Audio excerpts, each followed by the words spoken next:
السلام علیکم۔ مستند مفتیان کرام سے دینی مسائل کا حل جاننے کے لیے ان کے پورا سر بیانات سننے کے لیے سبسکرائب کیجیے MTM حمزہ آفیشیل چینل کو اور بیل آئیکن کو دبائیے تاکہ ہمارے نئے آنے والی ویڈیوز کے نوٹیفیکیشنز آپ کو ملتے رہیں۔ لائک اور شیئر کرنا مت بھولیے۔ دین کا پیغام کو پھیلانے میں ہماری مدد کیجیے۔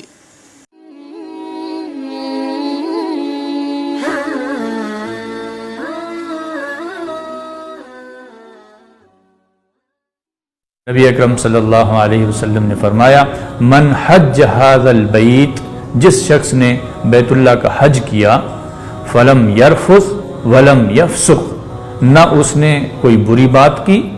اور نہ اس نے کوئی گناہ اس دوران کیا، تو اس کے لیے فرمایا کہ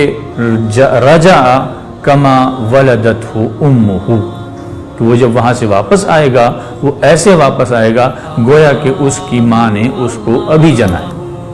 تو جب چھوٹا بچہ ہوتا ہے اس چھوٹے بچے کو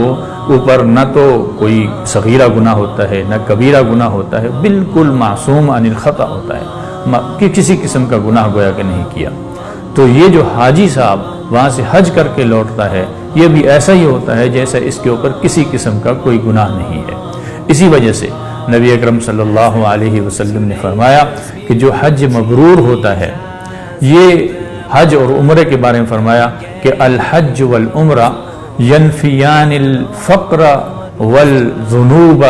کہ حج اور عمرہ فقر یعنی تنگ دستی اور گناہوں کو ایسے ختم کر دیتے ہیں کما ینفی الکیر خبث الذهب والفضة والحدید، کہ جیسے بھٹی ہوتی ہے وہ سونے کی، چاندی اور لوہے کے زنگ کو اتار کر ختم کر دیتی ہے، ایسے ہی حج اور عمرہ یہ ایک تو تنگ دستی کو ختم کر دیتے ہیں اور دوسرا یہ گناہوں کو بھی بالکل سرے سے مٹا دیتے ہیں۔ علماء اکرام فرماتے ہیں کہ زیادہ سے زیادہ مسلسل حج کرنے چاہیے تو اس سے گناہ بھی مٹتے رہتے ہیں اور اس سے آدمی کی فقر اور تنگ دستی وہ بھی دور ہوتی رہتی ہے۔ تو حج کا فریضہ جو ہے یہ بھی عشق الہی کا مظہر ہے۔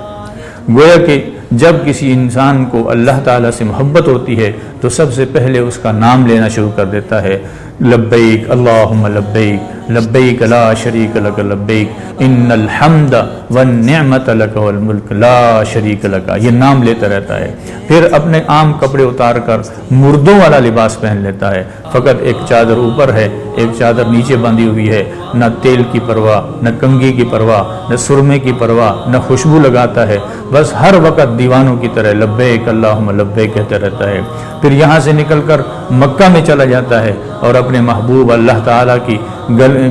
شہر کی گلیوں میں چکر لگانا شروع کر دیتا ہے۔ کبھی مکہ مکرمہ میں جا کر بیت اللہ کے گرد چکر لگا رہا ہے جیسے دنیاوی عاشق وہ اپنے محبوب کے گھر کے چکر لگاتا ہے، تو یہ بھی عشق الہی کا جو مریض ہوتا ہے یہ بھی بیت اللہ کے گرد چکر لگاتا ہے۔ کبھی صفا پہ پہنچا ہے، کبھی مروہ پہ پہنچا ہے، کبھی بیت اللہ کے گرد مقام ابراہیم پر پہنچا ہے، کبھی زمزم کے پاس کھڑا ہے، کبھی ملتزم کے پاس کھڑا ہے، یہ دیوانہ وار یہ کام کر رہا ہے۔ اور پھر جب مزید اس کا عشق پروان چڑھتا ہے تو یہ میدان عرفات میں نکل جاتا ہے، وہاں چلچلاتی دھوپ ہے، گرمی ہے، رش ہے،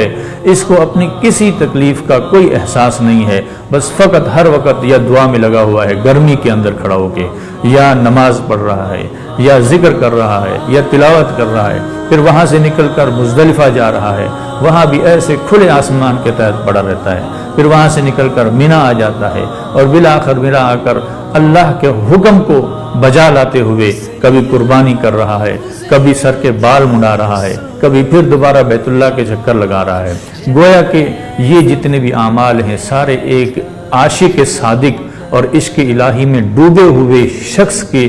اعمال ہیں اور اس کا مظہر ہے۔ اگر ہم اس نیت سے حج کے لیے جائیں اور ان چیزوں کو اپنے سامنے رکھیں کہ ہم گویا کہ اللہ کے عشق میں، اللہ کی محبت میں وہاں پہنچے ہوئے ہیں اور ہر لمحہ اللہ کی محبت کو یاد کرتے رہیں، تو انشاءاللہ یہ حج مبرور کہلائے گا۔